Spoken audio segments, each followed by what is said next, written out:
আমিও তো দেখছি আপনি নামাজ পড়ছেন, তো নামাজ পড়ে গিয়া আবার চা দোকানে গিয়ে টেলিভিশনটার সামনে বললেন কেন?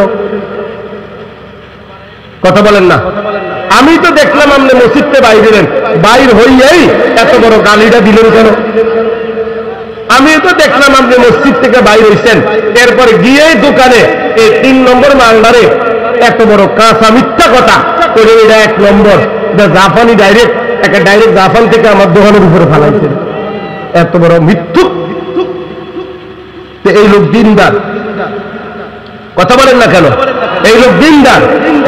এটা মনে রাখতে, আমার জন্য আপনাদের জন্য সমস্ত গুনাহ ছেড়ে দেওয়া, সমস্ত হুকুম পালন করা, এই দুইটা মিললে হয় দিনদার, দুইটা মিললে হয় মুত্তাকি।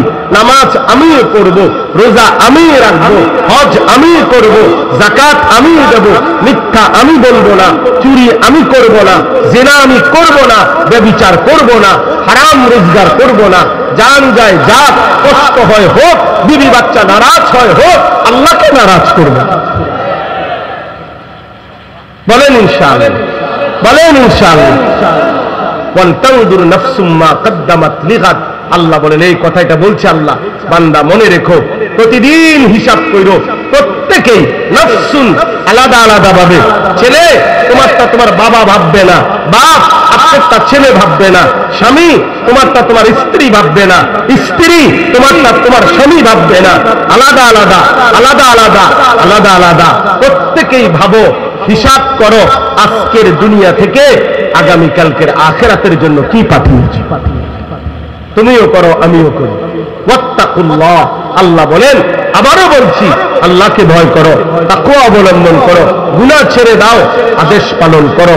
ইন্নাল্লাহা খাবীরুম বিমা তা'মালুন, তোমাদের প্রতিটা কর্মকাণ্ড আমি আল্লাহ পূর্ণাঙ্গ খবর রাখছি। আল্লাহ দেখে না কখন, আল্লাহ জানে না কখন, আল্লাহ শোনে না কখন, আল্লাহ বিশ্রাম নেয় কখন, আল্লাহ ঘুম যায় কখন, আল্লাহর তন্দ্রা আসে কখন? নাউযুবিল্লাহ, কখনোই কখনোই। তাহলে তিনি দেখেন কখন? সারাক্ষণ। তিনি শোনেন কতক্ষণ? সারাক্ষণ। তিনি জানেন কতক্ষণ? সারাক্ষণ। ওয়ালা তাকুনু কাল্লাযীনা নাসুল্লাহা ফাআনসাহুম আনফুসাহুম।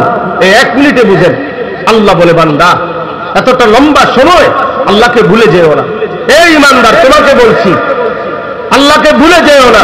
ভুলতে ভুলতে একদিন আমি আল্লাহ যদি নারাজ হই, আনসাহুম আনফুসাহুম, তাহলে তোমারে ভুলাইয়া দেব।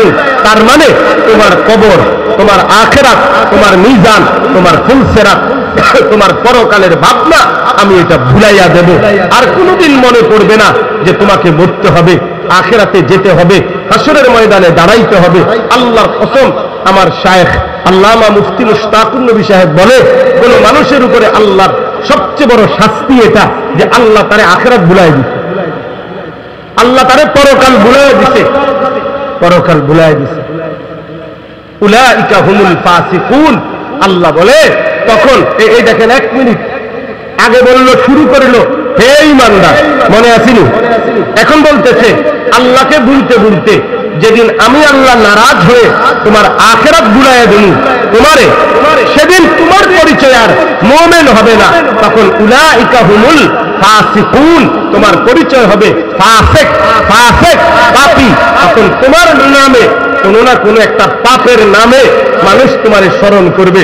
তুমি ছিলা তো মুমিন, ছিলা তো মুসলমান, কিন্তু অব্যাহত নাফরমানি করতে করতে একদিন তোমার পরিচয় হবে, লোকে বলবে সুদখোর, ঘুষখোর, বাটপার, সিটার, মদখোর, নেশাখোর, গাঁজাখোর, কুত্তাখোর, বাবাখোর, ডালখোর, ইয়াবাখোর, হারামখোর, নর্তকী, বেহায়া, বেপর্দা নারী, অসভ্য বেড়ি, হারামি বেড়ি।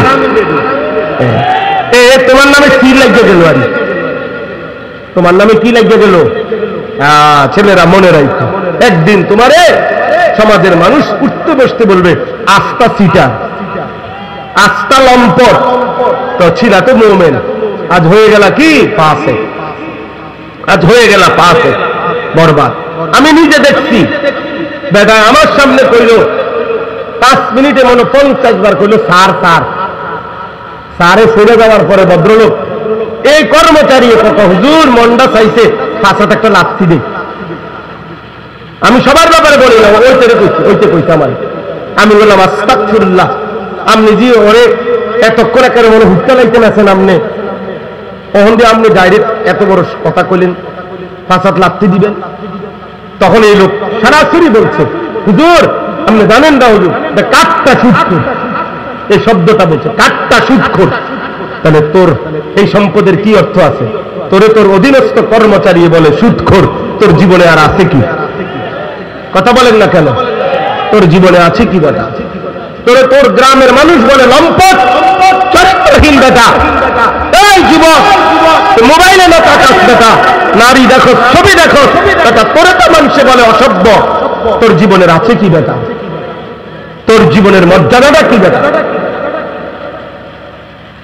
আল্লাহ আমাদেরকে বুঝ দান করেন।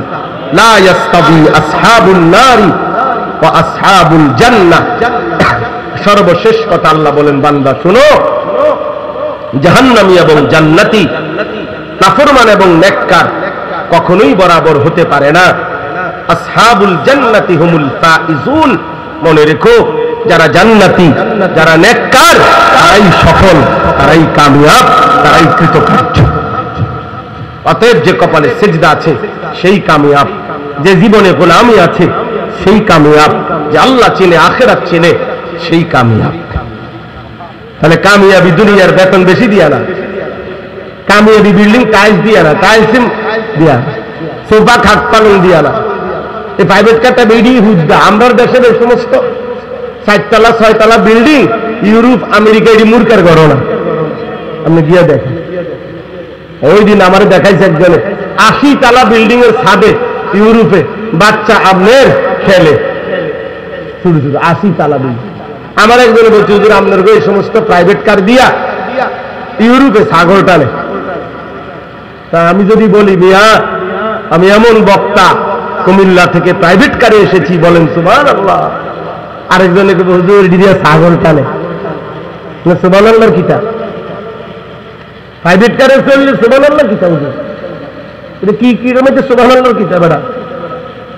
মানে এই যে অনেকে মনে করেন না যে বাড়ি করছে, গাড়ি করছে, ঘোড়ার ঘাস করছে নাম নেই, এগুলো তো বেঈমানকে আল্লাহ তাআলা তার চেয়ে বেশি দিয়ে দিচ্ছে। এই জন্য দোস্ত, আবার শেষ কথা, জীবন মানে আবার বলেন জোরসে বলেন, আল্লাহ কবুল করেন। 31শে জানুয়ারি, 1 ফেব্রুয়ারি, 2 ফেব্রুয়ারি বিশ্ব ইজতেমা। বলেন আলহামদুলিল্লাহ। কয় তারিখ বলেন? 31শে জানুয়ারি, 1 ফেব্রুয়ারি, 2 ফেব্রুয়ারি বিশ্ব ইজতেমা। বিশ্ব ইজতেমা আগেও একবার হতো, এখনো একবারই হবে।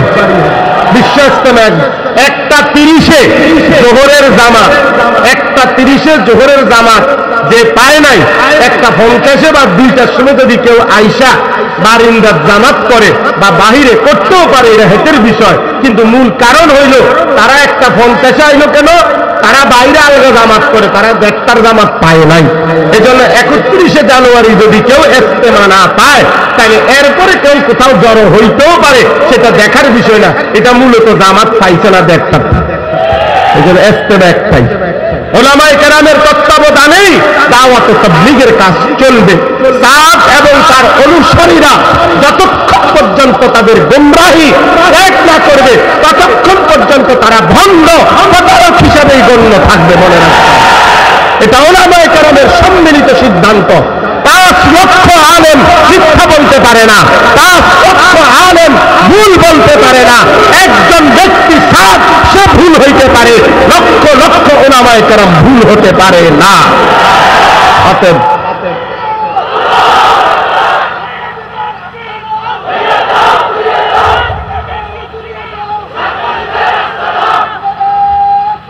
এটা মনে রাখবেন, বাংলাদেশ আমার জমিন, মুসলমানের জমিন। এখানে ইসকন লীগও টিকবে না, সাদ লীগও টিকবে না। এখানে সাদের পেছাত্তারাও থাকবে না, ইসকনের গুন্ডারাও থাকবে না।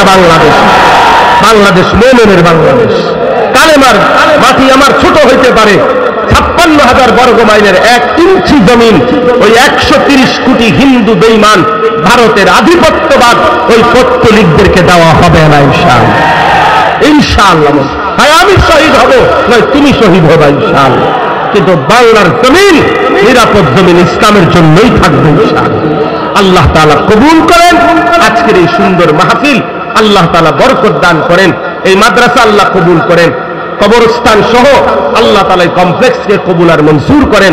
যাদের সহযোগিতা ভালোবাসায় এই মাদ্রাসা কমপ্লেক্স সহ সবকিছু চলতেছে, আল্লাহ তাআলা আপনাদের সবাইকে উত্তম বিনিময় দান করেন। প্রিয় ভাই, নামাজের পরে আবার যথারীতি বয়ান হবে, আমার শায়েখ দামাত বারাকাতুহুম বয়ান করবেন। আমি অনুরোধ করলাম প্রিয় শায়েখের বয়ান সবাই শুনবেন, দোয়া করে এরপরে যাবেন।